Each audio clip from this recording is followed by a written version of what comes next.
Κυρίες και κύριοι, αγαπητές φίλες και φίλοι, απόψε είναι Δευτέρα, 18 Σεπτεμβρίου του 2023. Αν και δεν μπήκε καλά η εβδομάδα, εύχομαι σε όλους καλή εβδομάδα και αναφέρομαι σε αυτά που συνέβησαν στη Λιβύη. Καταρχάς, παραμένει η άποψή μου ότι παρόλη την τραγωδία η Ελλάδα πρέπει να ξαναστείλει βοήθεια στη Λιβύη. Απλά να ξέρουμε τι κάνουμε, έτσι. Τώρα, επειδή δεν είναι γνωστές οι συνθήκες κάτω από τις οποίες έγινε το συμβάν, φυσιολογικά όταν πας σε μια ξένη χώρα, ειδικά σε μια χώρα που είναι σε αυτήν την κατάσταση, πρέπει να έχει προηγηθεί σε διπλωματικό επίπεδο η ανάλογη συνεννόηση. Δηλαδή, θα έρθουν αυτοί, δίνεις έναν κατάλογο με τα άτομα που θα έρθουν και πρέπει να εξασφαλίσει η χώρα υποδοχής την ασφάλειά τους, διότι θεωρώ είναι δύσκολο, δεν ξέρω αν είχαν όπλα οι δικοί μας, ενώ στην ομάδα που πήγε ήταν και κάποιοι από μια ειδική μονάδα του στρατού για την ασφάλεια της ομάδας αυτής. Δεν ξέρω αν είχαν όπλα, αλλά και να είχαν δεν σημαίνει τίποτα αυτό. Αυτοί που σε υποδέχονται πρέπει να έχουν εξασφαλίσει ότι εσύ θα έχεις ασφάλεια όσο διάστημα βρίσκεσαι στη χώρα. Ιδιαίτερα στη φάση της μετακίνησης έπρεπε να δώσουν ενόπλους φυσικά, ένας μπροστά, ένας πίσω και ιδιαίτερα αυτός που είναι πίσω να είναι και τεθωρακισμένο όχημα μεταφοράς και με ισχύ πυρός, σε περίπτωση που χρειαστεί. Τώρα, καταρχάς, σε ποια περιοχή έγινε. Έγινε στην μία πόλη που ήταν και παλιά και ελληνική, η Δέρνη, Ντέρνα λέγεται τώρα, η οποία βρίσκεται μεταξύ Βενγκάζης και Τομπρούκ. Εξ όσων γνωρίζω, οι δικοί μας κατέβηκαν στο αεροδρόμιο της Βενγκάζης, όπου η περιοχή αυτή ελέγχεται απολύτως από τον Χαφτάρ, στρατιωτικά και πολιτικά από τον Ακίλα Σάλεχ, τον πρόεδρο της Βουλής της Λιβύης. Η επιρροή των Τούρκων είναι μακριά, 250 χιλιόμετρα, μπορεί και παραπάνω, και σε αυτήν την περιοχή δεν δρούν ούτε οι μισθοφόροι της Τουρκίας, οι τζιχαντιστές, εξ όσων γνωρίζω ούτε άλλες ομάδες τζιχαντιστών. Άρα είναι Χαφτάρ, Σάλεχ και σε ορισμένες πετρελαιοπηγές είναι άτομα της Ρωσίας, η Βάγνερ. Έτσι έχει η κατάσταση με βάση τα όσα γνωρίζω. Τώρα, μεταβαίνοντας λοιπόν από τη Βενγκάζη ανατολικά, απομακρυνόταν από τη Βενγκάζη, βρίσκεται σχεδόν στο κέντρο μεταξύ Βενγκάζης και Τομπρούκ, η Ντέρνα. Δεν ήταν σε χωματόδρομο όπως ακούω, είναι κανονικός δρόμος. Μάλιστα είναι τσιμεντόδρομος που είναι πιο ποιοτικός, κατά πάσα πιθανότητα κατασκευασμένος από ελληνική εταιρεία. Απλώς φαίνεται έτσι στα βίντεο που βλέπετε γιατί προηγήθηκε η κακοκαιρία και έπεσαν χώματα, πέτρες κτλ. Πάντως ο δρόμος ήταν κανονικός. Εξ όσων κατόρθωσα να πληροφορηθώ, υπήρχε όχημα και προπομπός και συνοδός του λεωφορείου. Η σύγκρουση ήταν με τοπική. Τώρα πώς έγινε σύγκρουση με τοπική ενώ υπήρχε όχημα που προπορευόταν, δεν ξέρω. Εάν έγινε κάτι εκεί, δηλαδή αν ήταν σκόπιμο, που θα τα εξετάσουμε και αυτά, εάν έγινε κάτι εκεί, αν ήταν σκόπιμο, κατά πάσα πιθανότητα υπήρχε συνεννόηση μεταξύ του αυτοκινήτου που έγινε ό,τι έγινε και του προπομπού αυτοκινήτου. Εν πάση περιπτώσει, δεν είναι πιθανό, έχω κάποιες πληροφορίες, αλλά επειδή δεν ξέρω αν είναι σωστές, δεν τις μεταφέρω. Τις εκτιμήσεις με βάση αυτά που είδα λέω. Από ό,τι φαίνεται λοιπόν, δεν ήταν μία απλή σύγκρουση. Καταρχάς, σχεδόν αποκλείω να χτυπήθηκε με ροκέτα και με τέτοια πράγματα. Όχι. Ό,τι έγινε προκλήθηκε από τη σύγκρουση. Το φορτηγάκι που χτύπησε με τοπικά, πλαγιομετωπικά νομίζω, και με το λεωφορείο. το να ήταν μια κίνηση αυτοκτονίας, αν και υπάρχουν διάφορες απόψεις όχι πληροφορίες, θεωρώ ότι δεν είναι ισχυρό ενδεχόμενο. Γιατί? Διότι με βάση αυτά που πληροφορούμε, μέσα στο φορτηγάκι, ο Λίβιος που επέβαινε σε αυτό είχε και τα παιδιά του. Και νομίζω είχε 4 παιδιά, τα 2 νομίζω σκοτώθηκαν. Τώρα, εκεί κάτι συνέβη, κάτι είχε τώρα, ή κουβαλούσε κάποια εκρηκτικά, ή κουβαλούσε το λεωφορείο εκρηκτικά, δεν μπορώ να καταλάβω. Πάντως αυτή η καταστροφή και ο τρόπος με τον οποίο οι άνθρωποι, όταν χτυπάει ένα μικρό με ένα μεγάλο λεωφορείο, ένα φορτηγάκι με ένα μεγάλο λεωφορείο, αυτοί που παθαίνουν τη μεγάλη ζημιά είναι του μικρού αυτοκινήτου. Στο λεωφορείο μπορεί να είχε 1-2 νεκρούς, αλλά όχι αυτό το πράγμα, 5 νεκρούς και 7 τραυματίες, μάλιστα κάποιοι λένε ότι είναι και σοβαρά, και αυτή η καταστροφή στο λεωφορείο, και να έπαιρνε φωτιά, δεν θα έπαιρνε φωτιά αμέσως. Θα προλάβαιναν να βγουν οι άνθρωποι έξω. Που βγήκαν κάποιοι φυσικά. Ορισμένοι λένε, το συζήτησα με αρκετούς ανθρώπους, ότι εάν ήταν επίθεση αυτοκτονίας, επειδή έχουν αυτή την... είναι πιθανό, εγώ δεν το θεωρώ πιθανό, αλλά είναι πιθανό να πήρε και τα παιδιά του για να γίνουν όλοι μαζί μάρτυρες ο τύπος με το αυτοκίνητο. Τώρα, από τη στιγμή που διαβάζω ότι σώθηκαν τα 2 παιδιά του ανθρώπου που είχε το φορτηγάκι, αν κουβαλούσε εκρηκτικά δεν θα έμεινε κανένας από αυτούς. Γι' αυτό λέω, κάτι συνέβη που δεν έχει να κάνει καθαρά με τη σύγκρουση, κάτι κουβαλούσε είτε το φορτηγό είτε το λεωφορείο, το οποίο μάλλον εξεράγει, ήταν εύλεκτο, θα δούμε. Τώρα, αν έγιναν λάθη είτε σε πολιτικό επίπεδο, είτε σε διπλωματικό, είτε σε επιχειρησιακό, εγώ δεν είμαι σε θέση να το κρίνω τώρα. Πάντως, εάν είχαν ληφθεί όλα τα μέτρα με καλύτερο τρόπο, το ατύχημα δεν θα είχε γίνει. Το δυστύχημα δεν θα είχε γίνει. Κάτι έγινε εκεί, δεν ξέρουμε, να περιμένουμε. Άλλωστε και η δήλωση του κυβερνητικού εκπροσώπου λέει, άμα λέει ότι περιμένουμε να δούμε τι ακριβώς συνέβη, κάτι συνέβη. Θα περιμένουμε. Όσον αφορά για την απόφαση, ακούστε.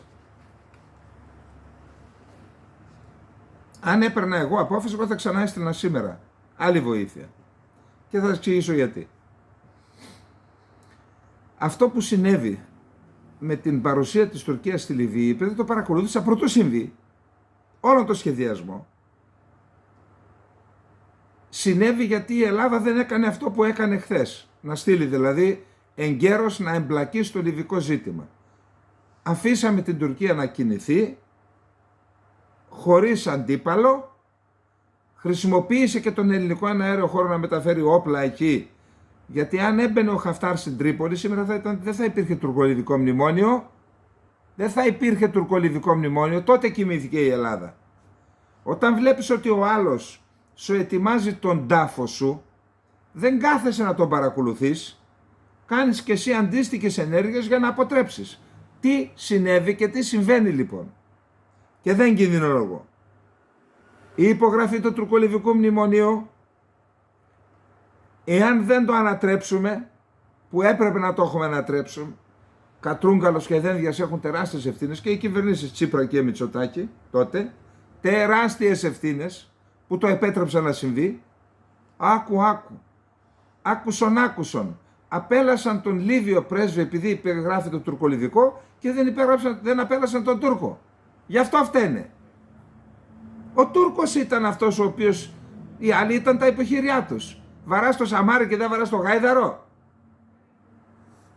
Προσέξτε τι θα συμβεί λοιπόν. Το τουρκολιβικό μνημόνιο δεν αναγνωρίζει δικαίωμα σε ΑΟΣ και υφαλοκρηπίδα στα νησιά, ούτε στην Κύπρο, ούτε στην Κρήτη, πέραν των 6 ναυτικών μιλίων.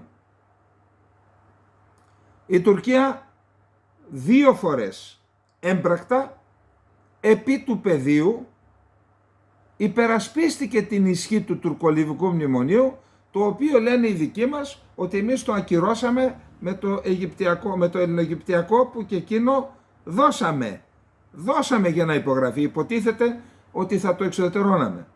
Προσέξτε τι έγινε. Ένα πλοίο ξεκίνησε από την Σιτία να πάει στην Κύπρο. Μόλις βγήκε από τα 6 μίλια, τουρκική φρεγάτα το σταμάτησε και του λέει: πού πας? Εδώ είναι δική μου δικαιοδοσία, γύρνα πίσω. Και γύρισε πίσω. Ελληνικών συμφερόντων, νομίζω ότι ήταν γαλλικό το πλοίο, δεν θυμάμαι. Και γύρισε πίσω. Και η Ελλάδα δεν είχε εκεί φρεγάτα για να το υποστηρίξει.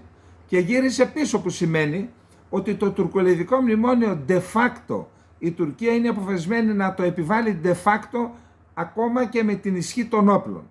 Δεύτερο προχθεσινό. Η Γερμανία με γερμανική χορηγία έδωσε στην εταιρεία που θα έκανε έρευνες για να περάσει ένα καλώδιο από την Κρήτη στην Κύπρο ή το ανάποδο, να κάνει έρευνες σε αυτό το δρομολόγιο. Και ζήτησε Ναύτεξ από την Τουρκία, παρακαλώ, για περιοχή οριοθετημένη μεταξύ Ελλάδας και Αιγύπτου. Τι σημαίνει αυτό λοιπόν? Ότι αν η Ελλάδα συνεχίζει να είναι απούσα από τη Λιβύη, εάν δεν κάνει τα πάντα, όταν λέω τα πάντα, εννοώ τα πάντα, δεν κατάλαβα, η Τουρκία μας έκανε κάζους μπέλι για να μην ασκήσουμε νόμιμο δικαίωμα. Και εμείς δεν έπρεπε να πούμε κάζους μπέλι στην Τρίπολη επειδή πήγε να κάνει ένα παράνομο μνημόνιο? Και εν πάση περιπτώσει το κάζους μπέλι, για να μην νομιμοποιήσουμε το τουρκικό, έπρεπε να κάνουμε οτιδήποτε άλλο, να μην φτάσουμε σε αυτό, αλλά οτιδήποτε άλλο, ακόμα και στρατιωτική ενέργεια, και δεν μιλώ θερμή, για παράδειγμα 2 F-16 να περάσουν πάνω από το προεδρικό μέγαρο του Σαράζ τότε που το υπέγραψε, πριν το υπογράψει. Και αν βλέπαμε ότι προχωρούμε, μετά 4 και μετά δεν ξέρω τι, αλλά δεν θα αφήσουμε την Ελλάδα να καταστραφεί επειδή κοιμούνται όρθιοι στην Αθήνα. Ξέρετε τι σημαίνει αυτό? Ότι αν τελικά η Τουρκία κατορθώσει, επειδή εδώ είναι ψοφοδεής, η Τουρκία στέλνει φρεγάτα και εμείς στέλνουμε ψαράδικα, αν στέλνουμε και ψαράδικα. Εάν αφήσουμε να περάσει το τουρκολιβικό μνημόνιο, αυτό θα αποτελέσει τη βάση πάνω στην οποία η Τουρκία θα χτίσει την επιχειρηματολογία της και για τα υπόλοιπα κομμάτια της γαλάζιας πατρίδας, για τα νησιά του Αιγαίου. Και τότε τι να πει στη διεθνή κοινότητα? Αυτό δημιουργεί δίκαιο, αν το δεχθείς τελικά. Τι να πει στη διεθνή κοινότητα? Δέχεσαι ότι έχει 6 μίλια ως και η υφαλοκρηπίδα μέχρι εκεί η Κρήτη και θα πεις ότι έχει η Φολέγανδρος, είτε ξέρω εγώ τα άλλα τα μικρά νησιά του Αιγαίου που βρίσκονται μέσα στη γαλάζια πατρίδα? Δεν ξέρω αν βρίσκεται η Φολέγανδρος. Τι θα πεις λοιπόν? Πέραν του ότι σε αυτήν την περιοχή επιτρέπουμε τους Τούρκους ψαράδες να ψαρεύουν, που εκεί εγγράφουν υποθήκες και με αυτό μέσα. Άρα ακούστε, το να επιβιώσει ένα κράτος δεν είναι εύκολο πράγμα. Είναι σκληρό. Μπορεί να πληρώσουμε και με αίμα, το τίμημα να είναι βαρύ. Αν δεν πληρώσουμε τώρα, το τίμημα θα είναι βαρύτερο. Όχι εκατονταπλάσιο, πολλαπλάσιο σε επόμενα χρόνια. Η Ελλάδα λοιπόν σωστά έστειλε ανθρωπιστική βοήθεια με λάθος τρόπο, όπως αποδεικνύεται από τα πράγματα. Το τι ακριβώς συνέβη θα δούμε. Να μην ακούω λοιπόν ψοφοδεείς απόψεις, τι θέλαμε και στέλνουμε για να υπερασπιστούμε αυτή τη χώρα. Να υπερασπιστούμε τα συμφέροντά μας. Για να μην δούμε το μισό Αιγαίο να γίνεται γαλάζια πατρίδα. Γι' αυτό στέλνουμε. Και λίγα κάναμε ως τώρα. Λοιπόν, ένας καθηγητής, διαπρεπής Έλληνας καθηγητής, στο χώρο των θετικών επιστημών, διαπρεπής, θα έλεγα και παγκοσμίου εμβελίας, σε χώρα της Δυτικής Ευρώπης, που έχει τις ανησυχίες για την πατρίδα, μένει εκεί μόνιμα, πάνω περίπου 40 χρόνια, πούλησε ένα οικόπεδο που είχε, ένα χωράφι, κάπου στην Δυτική Ελλάδα, δεν θέλω να πω το όνομά του γιατί δεν με αποδέσμευσε να το πω, πήρε ένα ποσό και το δώρωσε στο πολεμικό ναυτικό. Μου έδωσε την επιστολή που θα κρύψω κάποια πράγματα για να μην τον εκθέσω τον άνθρωπο. Ακούστε λοιπόν. Αξιότιμη κύριε Αντιπλήρχε, αξιότιμη κύριε Πλωτάρχα, αναφέρεται σε αυτούς που είναι οι αρμόδιοι στο Γενικό Επιτελείο Ναυτικού.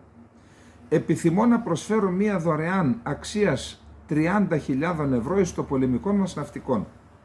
Αυτό το ποσό προέκυψε από την πώληση ενός αγροκτήματός μου, 10 στρεμμάτων περίπου, ευρισκόμενων εις τάδε. Η πώληση έγινε τον Αύγουστο του προηγουμένου έτους. Παραθέτω εν συντομία τις πατριωτικές σκέψεις οι οποίες με οδήγησαν εις την δωρεάν. Πρέπει να απελευθερώσουμε την Κύπρο. Η σωστή διατύπωση για την Κύπρο μας. Η Κύπρος δεν είναι ελληνική, αλλά το ορθόν. Η Κύπρος είναι Ελλάς. Η Ελλάς άνευ των ίσων της δεν έχει υπόσταση. Αν σωθεί η Κύπρος, τότε και τα άλλα νησιά μας δεν κινδυνεύουν. Η Ελλάς από αρχαιοτά των χρόνων ήταν πάντα ναυτική δύναμης. Αυτό είναι ένα από τα κύρια χαρακτηριστικά της Δύσεως. Και βεβαίως θέλω να τιμήσω το πολεμικό μας ναυτικόν και μέσω αυτού όλες τις ένοπλες δυνάμεις μας, οι οποίες στέκονται στο ύψος των περιστάσεων και το κάθε στέλεχος των έκανε μεγάλες θυσίες τα τελευταία χρόνια και είναι έτοιμο να κάνει ακόμα περισσότερες θυσίες εάν αυτό του ζητηθεί. Τώρα επιθυμώ να αναφερθώ στο τελευταίο και το πλέον αποφασιστικό κίνητρο δια την ως άνω απόφασή μου. Θέλω να τιμήσω τον Αντιπλήρχον Ιωάννη Σαλιάρη δια το γενναίον κατόρθωμά του αντιμετωπίζοντας την τουρκική ναυαρχίδα. Θέλω να ευχαριστήσω εγκαρδίως τον Υπουργό Αμήνης κύριο Νικόλαο Παναγιωτόπουλο, διότι ετήρησε την υπόσχεσή του, η οποία αφορούσε την προμήθεια των πλοίων του πολεμικού ναυτικού, την οποία υπόσχεση μου έδωσε τον Ιούλιο του 2021 στο Πολεμικό Μουσείο κατά τη διάρκεια μιας εκδηλώσεως στα πλαίσια του Παγκοσμίου Συνεδρίου της ΑΧΕΠΑ. Θέλω να ενθαρρύνω το Υπουργείο Εξωτερικών και εν γέννη την κυβέρνηση να δείχνει ακόμα μεγαλύτερη αυτοπεποίθηση έναντι των συμμάχων μας. Με τα μεγάλης εκτιμήσεως, τάδε νη τάδε ιστερόγραφο. Σας ευχαριστώ. Σας παρακαλώ αποστήλατε μου μία σύντομη είδηση ότι ελάβατε το ποσόν και του στείλαν ευχαριστήρια. Λοιπόν, να σας πω δυο λόγια για αυτόν τον καθηγητή. Καταρχάς, τι λέει αυτός ο άνθρωπος?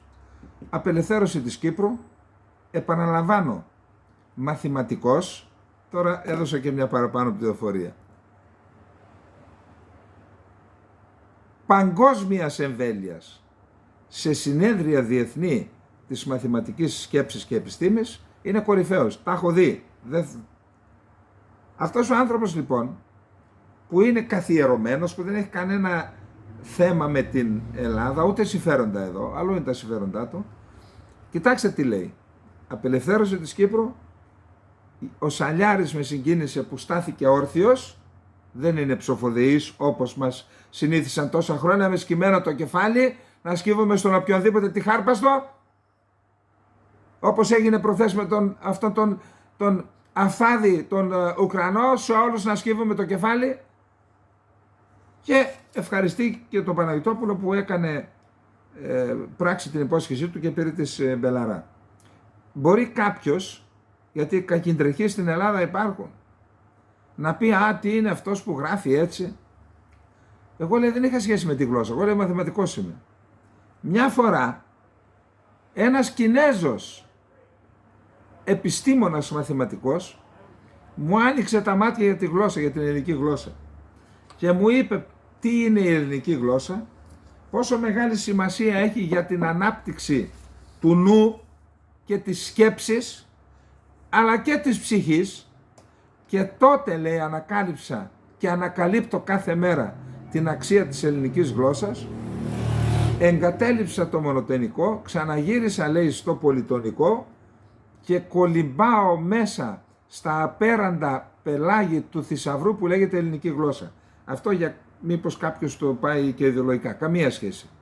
Ίσα ίσα ιδεολογικά η προέλευσή του είναι στον αντίποδα αυτόν που έχετε κατά νου. Αυτά εγώ τα έχω πετάξει, όχι εγώ. Η ιστορία αυτά, τα δεξιός, αριστερός και τα λοιπά, τα έχει πετάξει βαθιά στον κάλαθο των αχρήστων, μας το απέδειξε ο καθηγητής.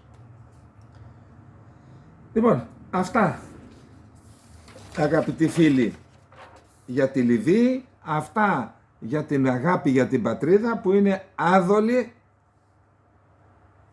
Και πάμε στο δεύτερο θέμα μας. Λοιπόν, όπως είπαμε στο χθεσινό, νομίζω το είπαμε, Ουκρανία, Πολωνία και Σλοβακία αρνήθηκαν, ή μάλλον η Ευρωπαϊκή Ένωση είπε ότι δεν ανανεώνει την απογόρευση εισαγωγής ουκρανικών σιτηρών και πήραν σε εθνικό επίπεδο αποφάσεις. Η Ουκρανία μηνύει αυτές τις τρεις χώρες στον Παγκόσμιο Οργανισμό Εμπορίου. Εγώ δεν είμαι νομικός, δεν τα ξέρω, αυτά είναι και βαθιά πράγματα, αλλά αφού μήνυσε τώρα η Ουκρανία τις τρεις χώρες, γιατί δεν μήνυσε και την Ευρωπαϊκή Ένωση που έκανε την απαγόρευση? Η Ευρωπαϊκή Ένωση πήρε απόφαση για απαγόρευση και οι εθνικές κυβερνήσεις τώρα πήγαν ακριβώς την ίδια απόφαση σε εθνικό επίπεδο. Αν έγινε κάτι που παραβίασε τα προβλεπόμενα από τον Παγκόσμιο Οργανισμό Εμπορίου, το έκαναν και οι Βρυξέλλες, γιατί τώρα ξύπνησαν να το κάνουν. Εν πάση περιπτώσει. Ο Ποντόλιακ. Επειδή υπάρχει ένα θέμα με όχι δεκάδες χιλιάδες, εκατοντάδες χιλιάδες Ουκρανοί βρίσκονται στο εξωτερικό, οι οποίοι είναι και κατάλληλοι για στράτευση. Είτε πήραν πλαστά πιστοποιητικά, όχι πλαστά, πλήρωσαν στα στρατολογικά γραφεία και φύγαν σαν κύριοι από τα αεροδρόμια, είτε άλλοι πλήρωσαν, μάλιστα λέει πιάσαν τώρα καμιά 20 άτομα, είδα ένα βίντεο στην Οδυσσό που θα πέρναγαν στη Ρουμανία. Τους έπιασαν, πλήρωσαν ήδη από 5.000 με τους μεσάζοντες και τους άρπαξαν στα σύνορα, τους έφεραν εκεί, έβαλαν έναν παπά, είδα το βίντεο δηλαδή, τους διάβασε και μετά στο μέτωπο. Είπε ο Ποντόλιακ, όχι, δεν θα ζητήσουμε βίαιη έκδοση αυτών των ανθρώπων, απλά όταν τελειώσει ο πόλεμος θα έχουν επιπτώσεις νομικού χαρακτήρα. Τώρα δεν ξέρω, φυλακίσεις, δεν ξέρω τι θα τους κάνουν. Ο Τζον Κίρμπι είναι ο εκπρόσωπος του Συμβουλίου Ασφαλείας, νομίζω, του Λευκού Οίκου. Αν δεν κάνω λάθος. Τώρα με τόσες πληροφορίες μπορεί να κάνουμε και τέτοια λάθη. Δήλωσε ότι επειδή λέγονται διάφορα, η υποστήριξη στο Καπιτόλιο, Κογκρέσο και Γερουσία και Βουλή των Αντιπροσώπων, η υποστήριξη στην πολιτική έναντι της Ουκρανίας είναι μεγάλη. Δηλαδή δεν υπάρχει πρόβλημα. Θα συνεχίζουμε να στηρίζουμε την Ουκρανία. Απλώς ανέφερε ότι υπάρχουν ορισμένοι ακροδεξιοί στο Ρεπουμπλικανικό Κόμμα οι οποίοι έχουν διαφορετική άποψη και βγάζουν μια άλλη φωνή. Ο Μάσκ, Elon Musk, θα τον δούμε και παρακάτω με τον Ερντογάν, έκανε δήλωση και είπε πολλοί νεκροί για λίγο έδαφος, αναφερόμενος στην αντεπίθεση της Ουκρανίας. Ο Ζελένσκι δήλωσε στο CBS, έχω και κάτι μετατυπωμένο γι' αυτό, ότι δεν πρόκειται να παραχωρήσουμε εδάφη στους Ρώσους για να εξασφαλίσουμε ειρήνη. Δηλαδή θα πολεμήσουμε μέχρι τέλους.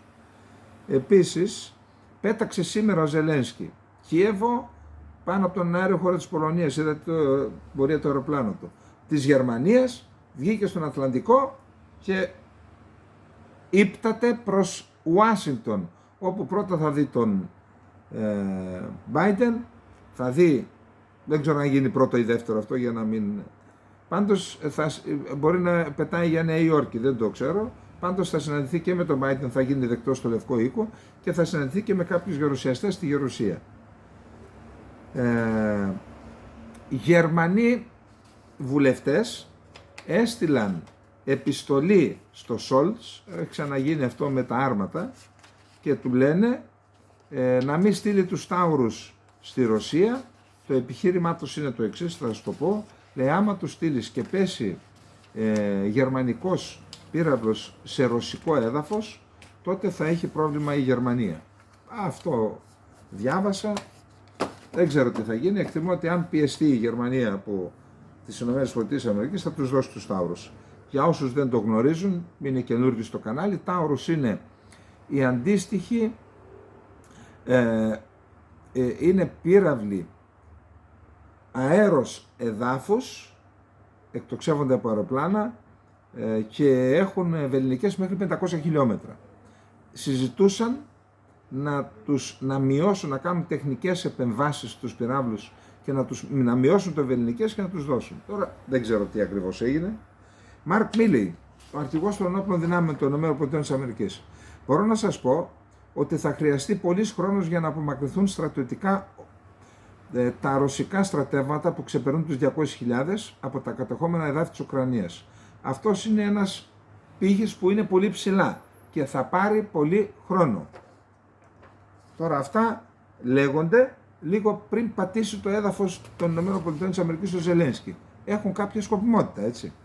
Ο Καναδάς θα δώσει 24,5 εκατομμύρια δολάρια για αγορά συστημάτων αεράμινας. Είναι μια πρωτοβουλία που λαμβάνεται από κοινού από τον Καναδά και από την Μεγάλη Βρετανία. Ζελένσκι στο CBS. Η κατάσταση είναι δύσκολη. Θα είμαι απόλυτα ειλικρινής μαζί σας. Η αντεπίθεση δεν πηγαίνει πολύ γρήγορα.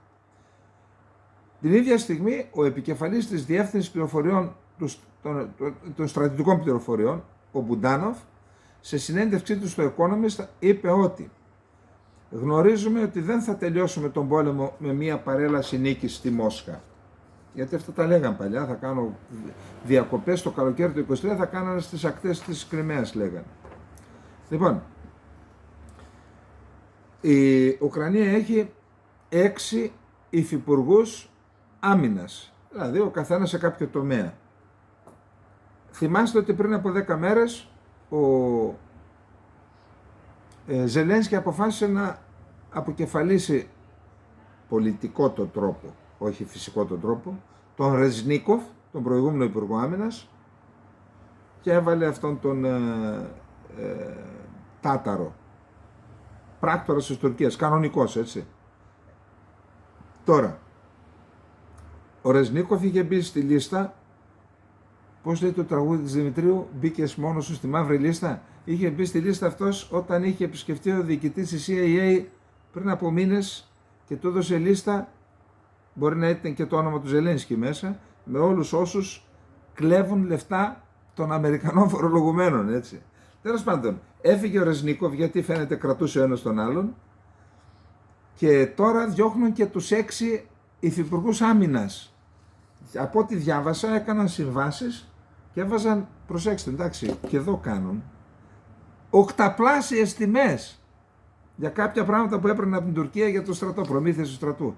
Η Τουρκία οικονομάει από αυτόν τον πόλεμο. Δεν είναι ηλίθια να τα δίνει. Πάμε. Την απομάκρυνση 6 αναπληρωτών υπουργών άμυνας, συμπεριλαμβανομένης και της Χάνα Μαλιάρ, η οποία ήταν και η εκπρόσωπος, ανακοίνωσε η Ουκρανική κυβέρνηση. Δεν λένε για ποιο λόγο το έκαναν, πάντως ούτε ο Ουμέροφ, αυτός ο Τάταρος που σας είπα, έκανε κάποια δήλωση για το θέμα. Επανεκκίνηση. Ξεκινήσαμε, συνεχίζουμε. Το Υπουργείο συνεχίζει να εργάζεται κανονικά, ανέφερε ο Ουμέροφ στην ανάρτησή του χωρίς να πει για ποιο λόγο τους. Όταν ανέλαβε καθήκοντα, δήλωσε ότι στις προτεραιότητες του θα περιλαμβανόταν η μετατροπή του Υπουργείου σε κύριο όργανο συντονισμού των αμυντικών δυνάμεων, το να δώσει περισσότερη αξία σε κάθε ένα στρατιώτη ξεχωριστά, να αναπτυχθεί η στρατιωτική βιομηχανία της Ουκρανίας και να καταπολεμηθεί η διαφθορά. Η Μαλιάρ, δικηγόρος που ειδικεύεται σε εγκλήματα πολέμου, υπηρετούσε ως αναπληρώτρια υπουργός από το 2021. Για τελευταία φορά ενημέρωσε σχετικά με τις εξελίξεις για τον πόλεμο στην Ουκρανία σήμερα το πρωί. Την περασμένη εβδομάδα δέχτηκε κριτική, καθώς στη διάρκεια ενημέρωσης ανέφερε ότι οι Ουκρανικές δυνάμεις είχαν ανακαταλάβει χωριό στην Ανατολή από τις ρωσικές δυνάμεις, η οποία αργότερα το διόρθωσε, είπε δεν ήταν έτσι. Πάντως η απομάκρυνση Ρεζνίκοφ είχε αποδοθεί σε σειρά διαφανών συμβάσεων για την τροφοδοσία των ενόπλων δυνάμεων επί της υπουργείας του. Αν και ο ίδιος δεν ενέχεται προσωπικά στην υπόθεση, θεωρήθηκε υπεύθυνος για αδιαφανείς αναθέσεις, τις οποίες απέτυχε να αποτρέψει. Λοιπόν, είχαμε και μια συνέντευξη για αυτό το θέμα αυτό, τώρα αφήστε το. Είναι σε εξέλιξη, δεν έχουμε χρόνο δυστυχώς, πρέπει να τα περάσω γρήγορα. Είναι σε εξέλιξη μια δίκη στο Ευρωπαϊκό Δικαστήριο, στο Διεθνές Δικαστήριο του ΟΗΕ στη Χάγη, έπειτα από προσφυγή της Ουκρανίας, η οποία κατηγορεί τη Ρωσία ότι χρησιμοποίησε αδίκως ισχυρισμούς για γενοκτονία για να δικαιολογήσει την εισβολή της το 2022. Εν πάση περιπτώσει, είναι σε εξέλιξη αυτή η διαδικασία. Η Ρωσία επιμένει και λέει ότι εάν η Ρωσία τι λέει, ότι από το 2014 μέχρι το 2022 η Ουκρανία έκανε γενοκτονία και στηρίζεται σε ντοκουμέντα, επίσημα έγγραφα του ΟΑΣΕ, ότι όλα αυτά τα χρόνια έκανε και για να προστατέψω τους ανθρώπους από γενοκτονία, είπε, έκανα την εισβολή. Προσέφηκε στο δικαστήριο του ΟΗΕ, Διεθνές Δικαστήριο του ΟΗΕ στη Χάγη, η Ουκρανία. Η Ρωσία δηλώνει ότι αν μας αδικήσουν θα αποχωρήσουμε και δεν θα αναγνωρίσουμε τη δικαιοδοσία αυτού του δικαστηρίου. Λοιπόν, υπάρχει ζήτημα με το κόστος του πολέμου. Κρατήστε το κι αυτό. Λένε πόσο κοστίζει στην Ουκρανία, πόσο κοστίζει και στην Ρωσία. Για να δούμε στην Ουκρανία. Το Κίεβο ψάχνει πού θα βρει χρήματα ώστε οι Ουκρανοί στρατιώτες να συνεχίσουν τις πολεμικές επιχειρήσεις, γράφει η Wall Street Journal. Αυτή τη βδομάδα το Κίεβο θα αρχίσει να πουλά κρατικά ομόλογα σε ιδιώτες στη Δυτική Ευρώπη, σύμφωνα με την εφημερίδα. Επιπλέον, η Ουκρανία θα μπορούσε επίσης να λάβει ένα ποσοστό παγωμένων ρωσικών περιουσιακών στοιχείων από την εταιρεία Euroclear, γράφει η εφημερίδα. Μία άλλη πιθανή πηγή εισοδήματος είναι η ένταξη της χώρας στην Ευρωπαϊκή Ένωση και να αρχίσει να αρμέγει την αγελάδα που λέγεται Ευρώπη, δηλαδή κονδύλια. Πάντως, Wall Street Journal, εφημερίδα με χαρακτηριστικά που σχετίζονται με την οικονομία, λέει ότι δεν έχει λεφτά. Wall Street Journal. Λοιπόν, η αντεπίθεση με στόχο την εκδίωξη των Ρώσων κατακτητών από την νότια περιοχή της έχει βαλτώσει. Αντιμέτωπη με ένα ακόμη έτος μάχης και ένα έλλειμμα προϋπολογισμού άνω των 40 δισεκατομμυρίων δολαρίων το 2024, οι οικονομικοί αξιωματούχοι στο Κίεβο ψάχνουν για μετρητά για να διατηρήσουν την οικονομία του πολέμου σε λειτουργία. Τέλος πάντων, ο στρατός δαπανά 90.000 βλήματα πυροβολικού το μήνα και το Κοινοβούλιο θα ψηφίσει σύντομα για μια τρίτη αύξηση των αμυντικών δαπανών. Δεν έχει σημασία, πάντως κύριο ζήτημα είναι, όπως είπαμε, το κόστος του πολέμου για την Ουκρανία. Πάμε τώρα στην άλλη πλευρά. Στην άλλη πλευρά. Καταρχάς, ο Πούτιν δηλώνει, του πήγαν τον προεπλογισμό του 2024-2026, τώρα δεν ξέρω τριετή γίνεται το προσχέδιο εκεί. Και δήλωσε ότι φέτος θα έχει αύξηση η ρωσική οικονομία από 2,5 με 3%, το ίδιο και του χρόνου. Το ΑΕΠ δεν θα έχει πτώση.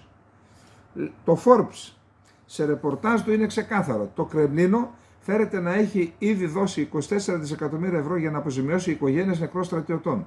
Η Ρωσία ξοδεύει 300 εκατομμύρια ευρώ την ημέρα για τον πόλεμο. Πάντως, όπως σημειώνει το αμερικανικό δίκτυο, η πτώση της αξίας για το ρούβλι σήμαινε ότι οι μισθοί των Ρώσων στρατιωτών καθώς και οι αποζημιώσεις τους για τραυματισμούς ή θανάτους μειώθηκαν σε σύγκριση με το δολάριο. Βέβαια.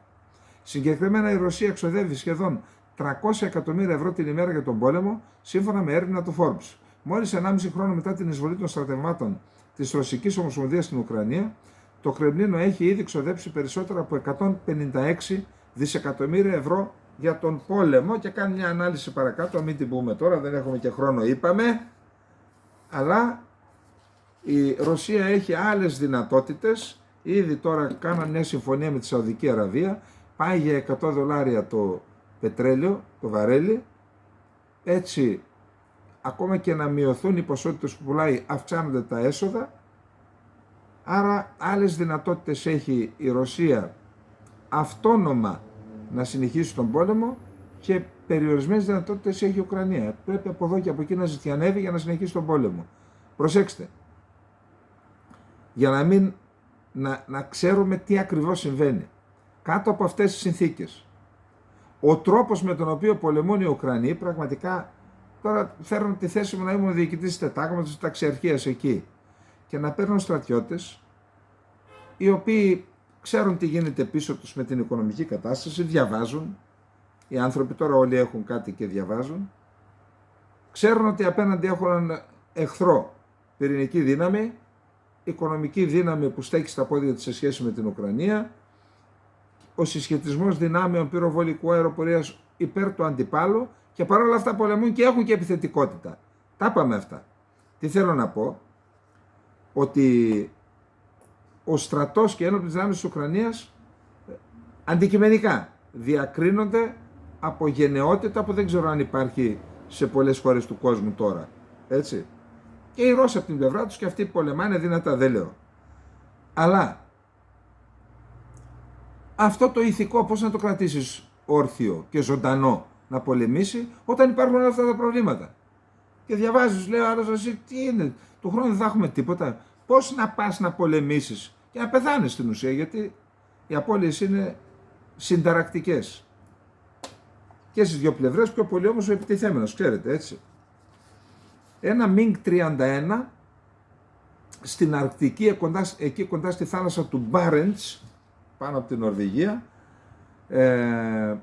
έκανε αναγνώριση και παρεμπόδισε την πτήση ενός P-8A, Ποσειδών δηλαδή, ενός πλοίου του Αμερικανικού πολεμικού ναυτικού.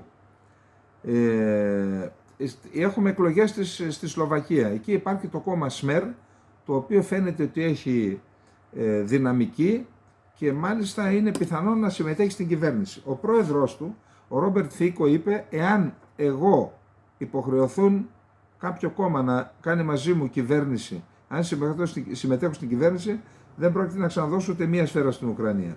Κρατήστε το αυτό, γιατί τα είπε χθες ο Ζελένσκι. Λέει, ρε παιδιά, γίνονται παντού εκλογές, να νομοθετήσουμε από τώρα ότι θα υποχρεωθούν όλες οι κυβερνήσεις στο μέλλον να μου δίνουν λεφτά και να με ενισχύουν για τον πόλεμο. Ο Πούτιν, όπως είπαμε, έχει 2,5 με 2,8% λέει θα είναι για το 2023 η αύξηση του ΑΕΠ. Το Ρωσικό Υπουργείο Άμυνας έκανε μια περίεργη ανακοίνωση.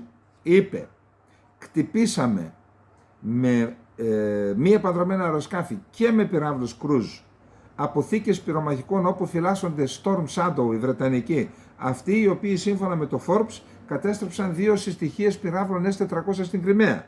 Λέει, εκεί τους χτύπησαμε Νεπτούν, είπαμε. Λέει λοιπόν ότι τους χτυπήσαμε, αλλά δεν λέει πού, το Ρωσικό Υπουργείο Άμυνας, περίεργο. Επίσης μια περίεργη δήλωση έκανε ο Πεσκόφ, ενώ ο ίδιος ο Καντήροφ έβγαλε βίντεο και είπε ότι είμαι εδώ, είμαι καλά στην υγεία μου. Ρωτήθηκε πώς είναι η υγεία του Καντήροφ και αν συναντήθηκε με τον Πούτιν, επειδή το ιδιωτικό αεροσκάφος του Καντήροφ έκανε 2 δρομολόγια τις τελευταίες μέρες από τον Γκρόσνη, πρωτεύουσα της Τσετσενίας, στη Μόσχα. Και ο Πεσκόφ είπε, δεν έχω να κάνω καμιά δήλωση για αυτό το θέμα. Κάτι κρύβεται εκεί πέρα τώρα. Και σε σχέση με τις δηλώσεις κάπου πήραν κάποια μυρωδιά οι Ουκρανοί, αλλά και η δήλωση του Πεσκόφ κάτι σημαίνει. Πεσκόφ σημαίνει Πούτιν, έτσι. Το Συμβούλιο Ανθρωπίνων Δικαιωμάτων του ΟΗΕ για πρώτη φορά στην ιστορία του οργανισμού κατηγόρησε μία χώρα, κράτος, μέλος του Συμβουλίου Ασφαλείας για παραβίαση των ανθρωπίνων δικαιωμάτων. Του δικαίωματος του ειρηνικώς συνέρχεστε και του συνεταιρίζεστε. Είδα ότι ετοιμάζει η ρωσική κυβέρνηση ένα πραγματικά φαραωνικό σχέδιο να κάνει ένα δίκτυο υποδομών γύρω από την Μεότιδα λίμνη, την Αζωφική θάλασσα δηλαδή.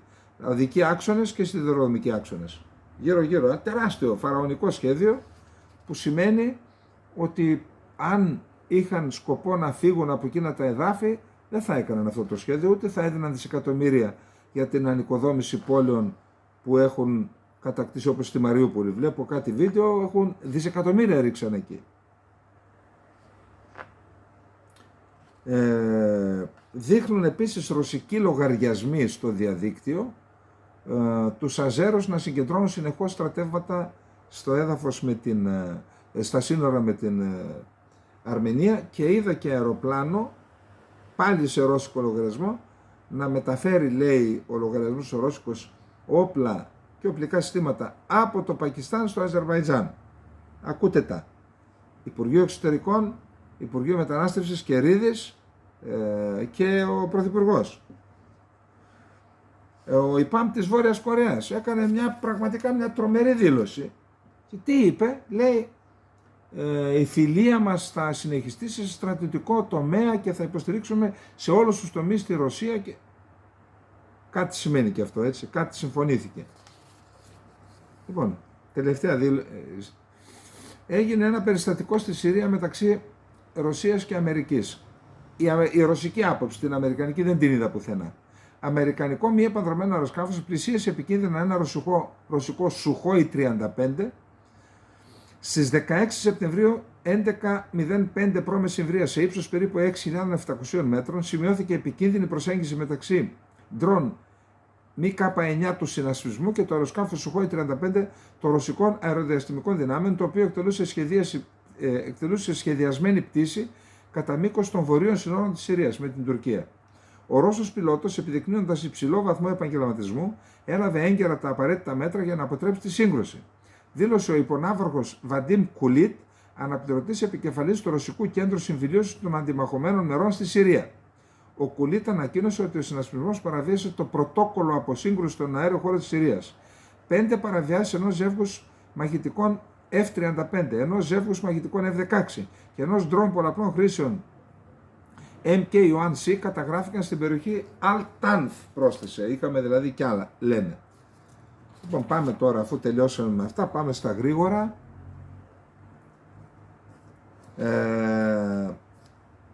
5 Αμερικανοί κρατούμενοι που κρατούνταν στο Ιράν πέταξαν από το Ιράν, είναι ελεύθεροι δηλαδή. Θυμάστε, είχαμε πει προχθές, έγινε τον Αύγουστο συμφωνία ανταλλαγής.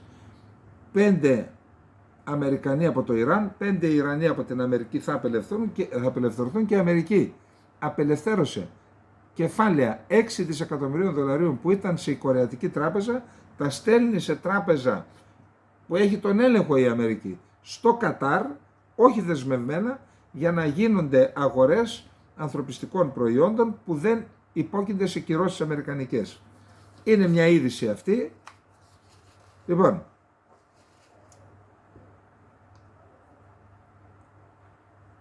πέντε Ιρανοί υπήκοοι, σε βάρος των οποίων εκκρεμούσαν διώξεις ή ήταν καταδικασμένοι στη ΣΥΠΑ για αδικήματα που δεν παρήχαν βία, θα αποφερεθούν από τα μέτρα επίοικιας, επιβεβαίωσε ο Αμερικανός αξιωματούχος.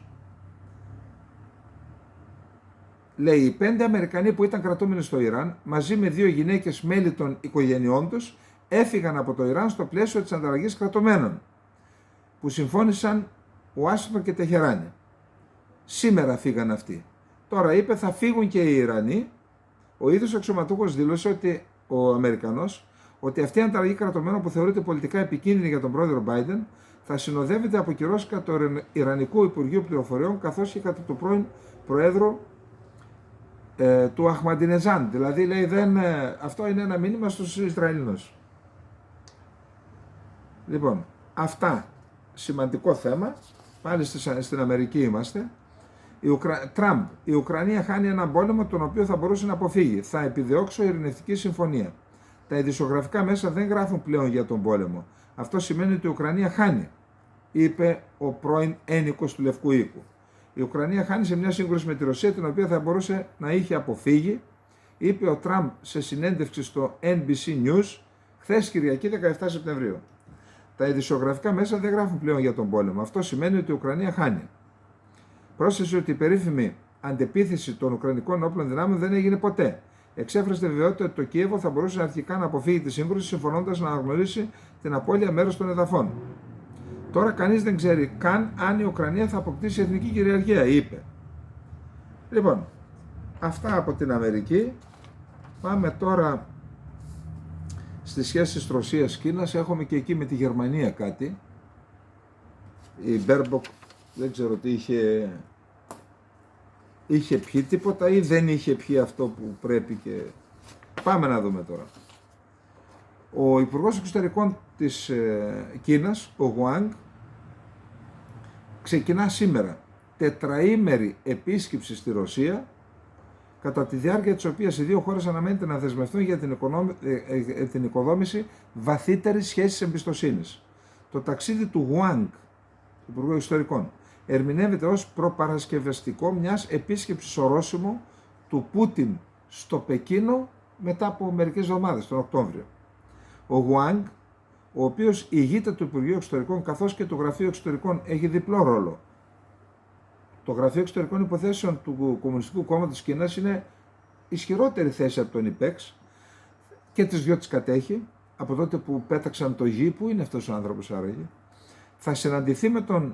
Ο Γουάνγκ θα συναντηθεί με τον γραμματέα του Συμβουλίου Ασφαλείας Νικολάη Πατρούσεφ στο πλαίσιο ετήσιων συνομιλιών, ανέφερε το Κινέζικο Υπουργείο Εξωτερικών σε ανακοίνωσή του. Αναμένεται επίσης να θέσει τις βάσεις για την επίσκεψη του Πούτιν στην Κινέζικη πρωτεύουσα στο πλαίσιο του τρίτου φόρουμ «Μια ζώνη, ένας δρόμος», έπειτα από πρόσκληση του Κινέζου Προέδρου.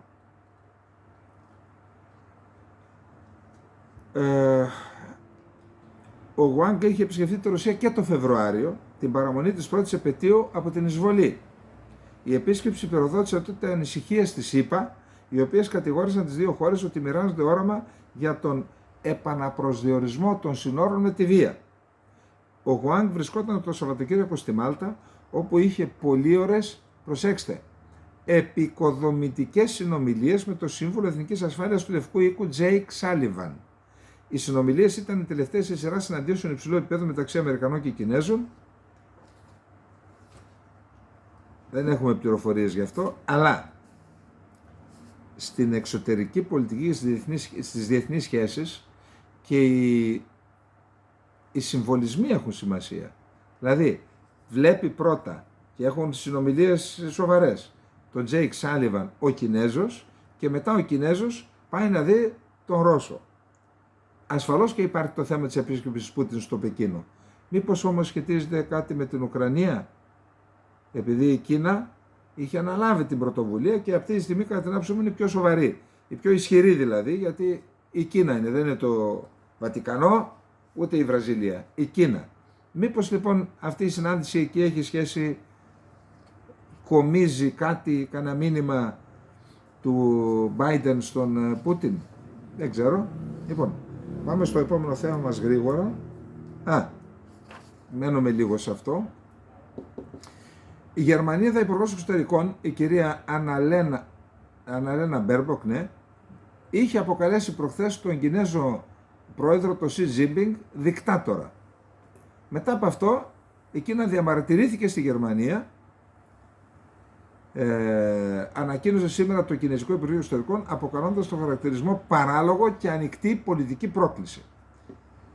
Λοιπόν, τα είχε κάνει αυτά τα σχόλια η Αναλένα Μπέρμποκ στο Fox News όταν ρωτήθηκε για τον πόλεμο που διεξάγει η Ρωσία στην Ουκρανία. Αν ο Πούτιν νικούσε σε αυτόν τον πόλεμο, ποιος είναι άλλο θα δινόταν σε άλλους δικτάτορες στον κόσμο, όπως ο Σι, όπως ο Κινέζος πρόεδρος, είχε πει η Μπέρμποκ. Η Μάο Νινγκ, εκπρόσωπος του Κινέζικου Υπουργείου Εξωτερικών, δήλωσε πως το σχόλιο της Μπέρμποκ ήταν εξαιρετικά παράλογο, την έβγαλε και τρελή δηλαδή, και παραβίασε την πολιτική αξιοπρέπεια της Κίνας. Είναι μια ανοιχτή πολιτική πρόκληση, δήλωσε η ΜΑΟ στη διάρκεια τακτικής ενημέρωσης των δημοσιογράφων, προσθέτοντας ότι η Κίνα διαμαρτυρήθηκε στην Γερμανία. Αναλένα, να προσέχεις κορίτσι μου, δεν λέγονται αυτά τα πράγματα. Έχουν επιπτώσεις στις σχέσεις των χωρών. Λοιπόν, το πρόβλημα με το μεταναστευτικό στην Ιταλία συνεχίζεται, επεκτείνεται πέραν της Λαμπεντούζας, δεν μπορεί να σηκώσει, τους παίρνουν από εκεί, τους πάνε στη Σικελία, το πρόβλημα μεταφέρεται στη Σικελία. Αλλά δεν μεταφέρεται μόνο στη Σικελία, μεταφέρεται και στη Γαλλία και στην Γερμανία. Υπάρχει ένα δημοσίευμα, δεν προλαβαίνω να τα κάνουμε όλα, υπάρχει σοβαρή συζήτηση, οι Γερμανοί θέλουν να βάλουν όριο 200.000 αιτήσεις ασύλου το χρόνο. Αυτό τους βολεύει, έτσι, γιατί έτσι έχουν εργατικά χέρια, τόσα τους φτάνουν. Οι φιλελεύθεροι και οι αριστεροί λένε μην βάζετε όριο, αναλόγως με τις ανάγκες του κόσμου θα καθορίσουμε. Εν πάση περιπτώσει υπάρχει ανησυχία στη Γερμανία. Στις Βρυξέλλες είπαμε ότι υπάρχει, η Φοντερ Λάιν ήταν στη Λαμπεντούζα, για να δούμε τώρα τι γίνεται στη Σικελία και στη Γαλλία. Λοιπόν, σύμφωνα με ρεπορτάζ του πρακτορείου Άνσα, καταγράφεται υπερπληθυσμός στο προκαταρκτικό κέντρο υποδοχής μεταναστών και προσφύγων στο λιμάνι Πόρτο Εμπεδοκλής της Σικελίας μετά τη μεταφορά της από τη Λαμπεντούζα. Να τα ξαναπώ, Εμπεδοκλής είναι το λιμάνι. Εμείς έχουμε εδώ καθηγητές οι οποίοι εργάζονται για την αποδόμηση της εθνικής ταυτότητας των Ελλήνων, με τις διάφορες ανοησίες που έχουν μπολιάσει στα παιδιά, και έχω και παράδειγμα δικό μου παιδί, τώρα μην πω και τον εκθέσω, που το πήρε ένας καθηγητής και το έχει κάνει γενίτσαρο στη Θεσσαλονίκη. Κανονικά γενίτσαρο. Γενίτσαρο, να μισεί την Ελλάδα. Λοιπόν, οι Ιταλοί Εμπεδοκλής. Πάνω από 1.000 άτομα αναφέρθηκε ότι βρίσκονταν στην προσωρινή εγκατάσταση εν αναμονή της περαιτέρω μεταφοράς τους σε άλλα κέντρα της Ιταλίας. Πάνω από 100 άτομα φέρονται να έχουν εγκαταλείψει τη δομή χωρίς άδεια και αναζητούνται από την αστυνομία. Οι μεταφορές με επιβατικό οχηματαγωγό πλοίο από τη Λαμπεντούζα στον Πόρτο Εμπεδοκλής ανεστάλησαν λόγω του υπερπληθυσμού. Η Γαλλία δεν είναι διαθέσιμη για να υποδεχθεί αιτούντες άσυλο που έφτασαν τις τελευταίες μέρες στο Ιταλικό νησί Λαμπεντούζα, δήλωσε σήμερα ο Γάλλος Υπουργός Εσωτερικών Ζεράλτ Νταρμανέν. Όχι, η Γαλλία δεν θα το κάνει. Η Γαλλία θέλει να βοηθήσει την Ιταλία να ελέγξει τα σύνορά της για να εμποδίσει ανθρώπους να έρθουν, αλλά όχι να υποδεχθεί. Θα ήταν λάθος κρίση να πιστέψει κανείς αυτό. Επειδή οι μετανάστες που φτάνουν στην Ευρώπη πρέπει αμέσως να κατανέμονται σε όλη την Ευρώπη και τη Γαλλία, η οποία κάνει ήδη αυτό που της αναλογεί. Αυτό που θέλουμε να πούμε στους Ιταλούς φίλους μας, οι οποίοι πιστεύω συμφωνούν απολύτως, είναι ότι πρέπει να προστατεύσουμε τα εξωτερικά σύνορα της Ευρωπαϊκής Ένωσης και πάνω απ' όλα να εξετάζουμε αμέσως τα αιτήματα για άσυλο. Όταν δεν δικαιούνται άσυλο, οι άνθρωποι πρέπει να στέλνονται πίσω στη χώρα τους. Ο Γάλλος Υπουργός πρόκειται να συναντηθεί με τον Ιταλό ομόλογό του Ματέο Πιαντενότζι. Λοιπόν, να σας πω κάτι. Έχουμε αντιληφθεί, τώρα να μην κάνω και το δάσκαλο, έχουμε αντιληφθεί ότι το γεγονός ότι δεν καταγγέλουμε την Τουρκία ως χώρα διακινητή, ότι δεν στρέφουν το βλέμμα τους προς την Ελλάδα ως χώρα παθούσα και οι Ευρωπαίοι. Τώρα στην Ιταλία, συγγνώμη, 100 στη Μυτιλήνη, 100 δηλαδή 1.000 άτομα τη μέρα, λίγα είναι που έρχονται στην Ελλάδα. Γιατί δεν καταγγέλουμε την Τουρκία? Γιατί το ζήτημα της ανάγκης προστασίας των εξωτερικών συνόρων της Ευρώπης δεν έχει μέσα και την Ελλάδα? Να σας πω γιατί. Γιατί άμα το κάνουμε θα χαλάσουμε το κλίμα. Το κλίμα, κύριε. Θα χαλάσουμε το κλίμα. Και έτσι αφήνουμε την Ευρώπη να πιστεύει ότι η Ελλάδα τα θέλει ο τέτοιος της, και οπότε γιατί να τη στηρίξουμε? Έχετε άλλη Αρμενία? Γράψτε την αν έχετε. Λοιπόν, πάμε. Ένα άλλο επικίνδυνο θέμα.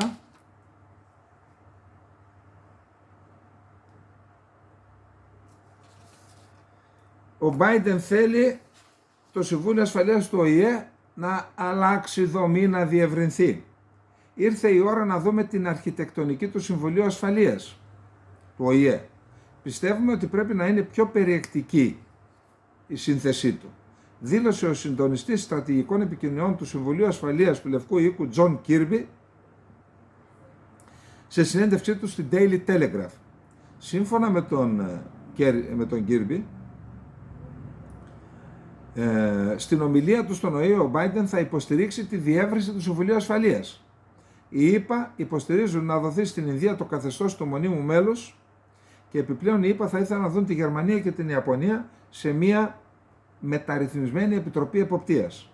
Η Ρωσία επισημαίνει ιδιαίτερα την Ινδία και τη Βραζιλία ως άξιους υποψήφιους για μόνιμη ένταξη στο Παγκόσμιο Συμβούλιο, το Συμβούλιο Ασφαλείας, αλλά η παρουσία μιας από τις χώρες από την Αφρική θα είναι επίσης υποχρεωτική, είπε ο Λαυρόφ. Γιατί θεωρώ λοιπόν ότι είναι σημαντικό αυτό?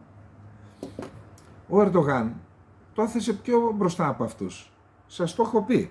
Στις δύο προηγούμενες ομιλίες που έκανε στη Γενική Συνέλευση, καταρχάς τις κάνει στα τουρκικά, δεν έχει κόμπλεξ, δεν ξέρει αγγλικά ο άνθρωπος, αλλά κανένα κόμπλεξ. Λέει να ακούγεται η τουρκική γλώσσα.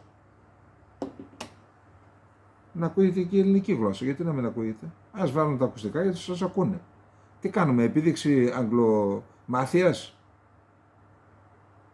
Και έτσι αφήνουμε την ελληνική γλώσσα πίσω?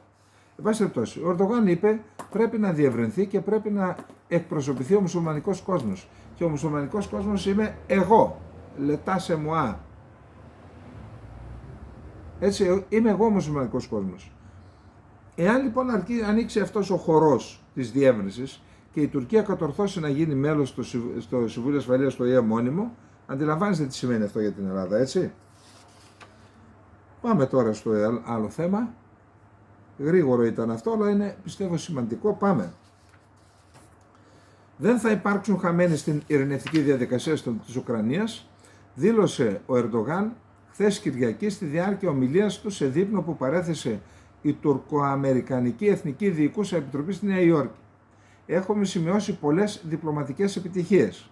Συνεχίζουμε να κάνουμε πολύπλευρες προσπάθειες με την πεποίθηση ότι δεν υπάρχουν νικητές στον πόλεμο και δεν υπάρχουν ηττημένοι στην ειρήνη, είπε ο Ερντογάν. Λογοπαίγνιο δυνατό. Κατά την ομιλία του, ο πρόεδρος της Τουρκίας τόνισε επίσης τον αυξανόμενο μεσολαβητικό ρόλο της Άγκυρας στην επίλυση περιφερειακών και παγκοσμίων κρίσεων. Ο Ερντογάν έχει επανειλημμένα δηλώσει ότι η Άγκυρα είναι υπέρ της επανέναρξης των διαπραγματεύσεων μεταξύ Μόσχας και Κιέβου στο σχήμα Κωνσταντινούπολης. Οι διαπραγματεύσεις έγιναν το Μάρτιο του περασμένου έτους, αλλά οι συμφωνίες που επιτεύχθηκαν εκεί διακόπηκαν με κάθε μια πλευρά να ρίχνει τις ευθύνες στην άλλη. Ο Ερντογάν είπε επίσης ότι είναι έτοιμος να παράσχει έδαφος της χώρας του ως πλατφόρμα διαπραγματεύσεων μεταξύ των προέδρων Ρωσίας και Ουκρανίας, να φιλοξενήσει Πούτιν και Ζελένσκι στην Τουρκία. Πριν από την επίσκεψη του Τούρκου Προέδρου στη Ρωσία, που πραγματοποιήθηκε στις 4 Σεπτεμβρίου, η επίλυση της Ουκρανικής κρίσης στο Κίεβο και τη Μόσχα συζητήθηκε με τους υπουργούς εξωτερικών των δύο χωρών από τον επικεφαλής τουρκικής διπλωματίας Φιντάν. Λοιπόν, ακούστε εδώ. Εγώ δεν παίρνω την Τουρκία σαν παράδειγμα, ξέρετε που την έχω γραμμένη, αλλά βάλτε να φέρουμε στο μυαλό μας την εικόνα ο Ουκρανός ακαδημαϊκός να συμμετέχει σε μια εκδήλωση στην Τουρκία και να προσβάλλει έτσι την Τουρκία, για την οποία θα είχε και τα δικαιώματα να το κάνει. Φιλοξενεί όλους τους Ρώσους ολιγάρχες, παρακάμπτει το εμπάργο, τουλάχιστον η Ελλάδα κάνει και εμπάργο. Υπήρχε περίπτωση 1% να προσβάλλει έτσι την Τουρκία? Θα έβαζε την ουρά κάτω από τα σκέλια, γιατί εκεί θα καταλάβαινε ότι δεν την έπαιρνε. Εμείς τα δώσαμε όλα, αποδυναμώσαμε την εθνική μας άμυνα, αποδυναμώσαμε τη θέση της χώρας διεθνώς. Δεν είναι μόνο η Δύση, υπάρχει και ο άλλος υπόλοιπος κόσμος. Και όλος ο υπόλοιπος κόσμος. Η Ελλάδα έπρεπε να ακολουθήσει μια πιο ισορροπημένη πολιτική. Να καταδικάσει, όπως είπαμε, οριζοντίως και καθέτως τη ρωσική εισβολή, επειδή αυτό επιβάλλουν τα εθνικά μας συμφέροντα και δεν με νοιάζει τι θα έλεγε η Ρωσία, ας παραπονιότανε. Δεν με νοιάζει. Όπλα δεν έπρεπε να στείλουμε. Εντάξει. Και κοιτάξτε τώρα τι κόλπο παίζει ο Ερντογάν. Λοιπόν, επίσης, συνάντηση με τον δισεκατομμυρίουχο Έλλον Μάσκ είχε χθες Κυριακή στη Νέα Υόρκη ο Ρετζέπ Ταΐπ Ερντογάν, στην οποία ο Τούρκος πρόεδρος προέτρεψε τον διευθύνοντα σύμβολα της Τέσλα να κατασκευάσει το 7ο εργοστάσιο της αυτοκινητοβιομηχανίας του στην Τουρκία, όπου παράγει ηλεκτρικά αυτοκίνητα. Η συνάντηση έγινε στον αποκονούμενο τουρκικό οίκο. 100 εκατομμύρια έδωσαν οι Τούρκοι για να κάνουν το τουρκικό σπίτι στην Ουάσιγκτον. 100 εκατομμύρια. Τζαμιά, αίθουσες εκδηλώσεων κτλ. Εδώ Έλληνας πρωθυπουργός έβαλε έναν υπουργό εξωτερικών που είχε υποχείριό του, τώρα δεν θέλω να πω ονόματα, μην χαλάω και την... Σε μια βραδιά έβαλε τον υπουργό οικονομικών να δώσει 65 εκατομμύρια στα απόρριτα και δεν ξέρει κανείς που πήγαν. Δεν ξέρει κανείς που πήγαν. Δεν λέω τίποτα. Δεν θα μπορούσε να κάνουν κάτι τέτοιο μεγάλο στην Ουάσιγκτον ή στη Νέα Υόρκη ή στη Βοστόνη. Οίκους μεγάλους που να είναι Ελλάδα, το ελληνικό σπίτι και να βλέπουμε το τουρκικό σπίτι. Η χώρα που έχει στις πλάτες τις γενοκτονίες και στάζουν αίμα τα χέρια τους να παρουσιάζονται εκεί και να κάνουν αυτές τις αυτοκρατορικές παρουσίες και η Ελλάδα να συνεδριάζει σε κοτέτσια. Λέει, κατά τη συνάντηση που είχαν στον αποκαλούμενο τουρκικό οίκο, όπου στεγάζεται η μόνιμη αντιπροσωπεία της Τουρκίας στον ΟΗΕ και το τουρκικό προξενείο στη Νέα Υόρκη, ο Ερντογάν ενημέρωσε τον ιδρυτή της Tesla και SpaceX σχετικά με τα τεχνολογικά επιτεύγματα της χώρας του, το όραμά του για την ψηφιοποίηση του τουρκικού δημοσίου και την εθνική στρατηγική για την τεχνική νοημοσύνη σύμφωνα με την ανακοίνωση της Διεύθυνσης Επικοινωνιών της Τουρκίας. Εδώ να κάνω, λέει, τον κάλεσε να πάει στην Technofest, είναι ένα φεστιβάλ τεχνολογίας που γίνεται στη Σμύρνη τέλος του μήνα, τον κάλεσε να πάει εκεί. Το τουρκικό σπίτι βρίσκεται στη Νέα Υόρκη, το πολιτιστικό κέντρο βρίσκεται στην Ουάσιγκτον που έδωσε 100 εκατομμύρια. Αλλά και αυτό έδωσε δεκάδες εκατομμύρια και επαναλαμβάνω. Για κοιτάξτε τώρα τι είναι εκεί, και εκεί στεγάζεται και η τουρκική ομογένεια και η δικιά μας ομογένεια, ευτυχώς που βρέθηκε ο Σταθάκης και έχουμε το Σταθάκιο. Εντάξει. Πάμε. Μπελέρης. Για μια ακόμα φορά η Αλβανία μας έγραψε εκεί που δεν πιάνει μελάνη, έτσι. Για μια ακόμα φορά απορρίφθηκε από τις αλβανικές αρχές η αίτηση που κατέθεσε ο Φρέντι Μπελέρης για την αποφυλάκησή του. Ο εκλεγμένος δήμαρχος Χιμάρας είχε ζητήσει να αντικατασταθεί η προφυλάκησή του με περιοριστικούς όρους, κάτι που απορρίφθηκε ξανά από το Ειδικό Δικαστήριο κατά της Διαφθοράς, ενώ μετρά πάνω από 4 μήνες προφυλακισμένος. Στο Δικαστήριο των Τυράννων, όπου συζητήθηκε η εκ νέου επανεξέταση της προφυλάκησης του εκλεγμένου δημάρχου Χιμάρας, Φρέντι Μπελέρης, παρέστη σήμερα αντιπροσωπεία της Ολομέλειας των Προέδρων των Δικηγορικών Συλλόγων Ελλάδας, με επικεφαλής τον πρόεδρό της Δημήτρη Βερβεσό και τον πρόεδρο του Δικηγορικού Συλλόγου Ιεράς Πόλεως Μεσολογγίου Χρήστο Παΐσιο. Παράλληλα, στο δικαστήριο παραβρέθηκαν ο Πάτρικ Χέρνι, πρόεδρος των Ευρωπαίων Δικηγόρων Χωρίς Σύνορα και ο πρόεδρος της Επιτροπής Ανθρωπίνων Δικαιωμάτων του Συμβουλίου Δικηγόρων της Ευρώπης και πρώην πρόεδρος του Διοικητικού Συμβουλίου του Δικηγορικού Συλλόγου της Λιέγης και ο δικηγόρος Αθηνών Άρης Κατσαλίδας. Συμπέρασμα, μας έγραψε η Αλβανία πάλι εκεί, τι είπαμε, καλύτερα να σε φοβούνται παρά να σε λυπούνται. Τώρα οι Αλβανοί, το αλβανικό κράτος μας λυπάται. Μας λυπάται, τους λέει τώρα άστος που ταλαιπωρισμονάζουν να χτυπιούνται. Εντάξει. Πάμε. Πάμε και στο τελευταίο μας θέμα. Ακούστε. Τι είπε ο Έλληνας Πρωθυπουργός στη Θεσσαλονίκη για την ιστορική πολιτική, θα το πούμε αύριο, δεν έχω χρόνο. Αλλά θα πούμε ένα σημαντικό θέμα που έγινε στον Πόρο.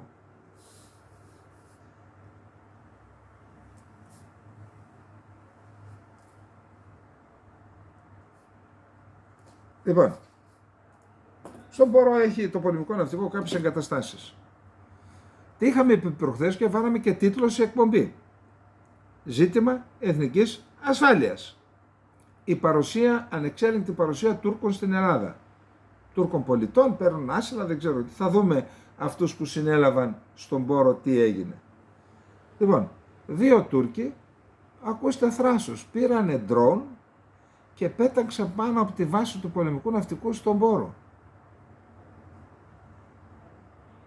Δεν τους παρακολουθούσε κανένας. Ένας αστυνομικός είδε τον ντρόν.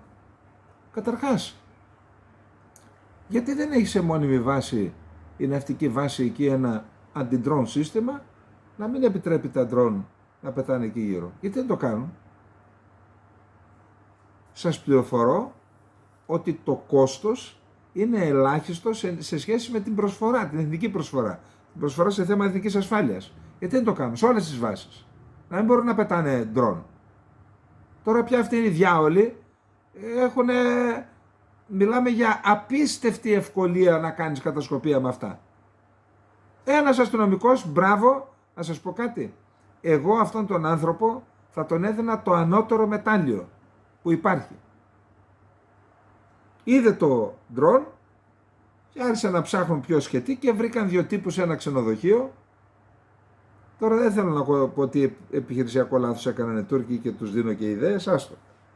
Πας περιπτώσει, τους βρήκαν. Αυτοί φύγαν μόλις κατάλαβαν κάτι έγινε. Τους πήρε η αστυνομία. Να σας πω κάτι.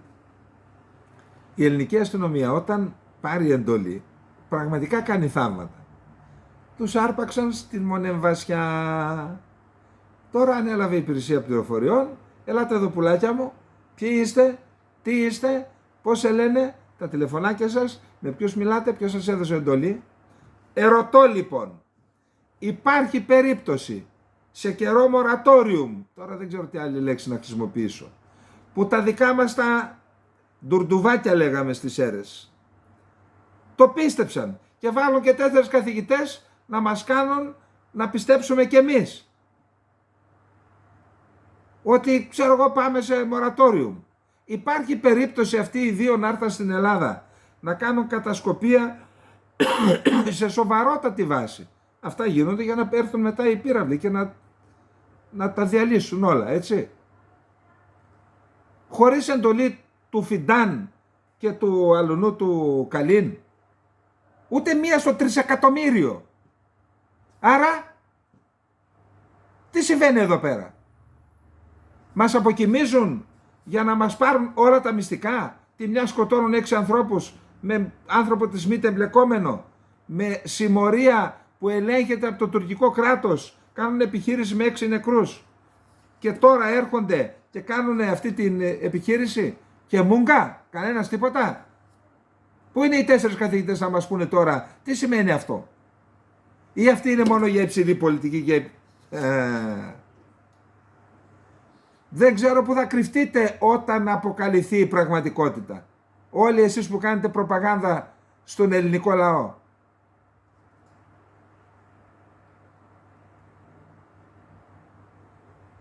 Λοιπόν, να δούμε το ρεπορτάζ. Σύμφωνα με τελευταίες πληροφορίες, οι 2 Τούρκοι πολίτες, η εθνικότητα των οποίων ταυτοποιήθηκε μετά την εξέταση των εγγράφων που έφεραν πάνω τους, είχαν μεταβεί από την Παρασκευή στον Πόρο με όχημα. Έκλεισαν διαμονή σε ξενοδοχείο και το Σάββατο πρωί σήκωσαν στον αέρα ντρόν, το οποίο για 10 λεπτά πετούσε στη ζώνη του ναυστάθμου του πολεμικού ναυτικού, όπου υπάρχουν εγκαταστάσεις με ευαίσθητο στρατιωτικό υλικό. Την πτήση του μη επανδρομένου αεροσκάφους εντόπισε ένας αστυνομικός, του οποίου κίνησε την υποψία το σημείο το οποίο ύπταται. Ειδοποίησε το αστυνομικό τμήμα και τέθηκαν σε συναγερμό οι αρμόδιες υπηρεσίες, οι οποίες ξεκίνησαν έρευνες να εντοπίσουν τα 2 άτομα. Σύμφωνα με αστυνομικές πηγές, οι 2 Τούρκοι, κατά τη διάρκεια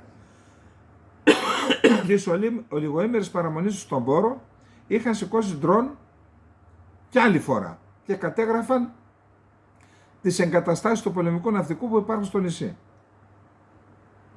Λοιπόν, έφυγαν από τον Πόρο, πήγαν στον Γαλατά και στην Μονεβασιά χθες τους άρπαξαν. Μπράβο και σε αυτούς που έκαναν την παρακολούθηση, μπράβο σε αυτούς που τους συνέλαβαν, αλλά τα πολλά μπράβο αυτός που είδε τον ντρόν. Λοιπόν, την υπόθεση ανέλαβε η υπηρεσία πληροφοριών και τα ψηφιακά αρχεία του ντρόν θα τα εξετάσουν, θα εξετάσει η υπηρεσία και ο βαθμός σοβαρότητας της υπόθεσης. Κατασχέθηκαν ηλεκτρονικές συσκευές, κινητά κτλ. Και το βιντεοσκοπημένο υλικό. Λοιπόν, για πέστε μου τώρα. Για πέστε μου. Λοιπόν, ένα πράγμα έχω να πω. Χωρίς να υπάρχει δόση υπερβολής. Την Ελλάδα και τα μάτια μας. Καληνύχτα.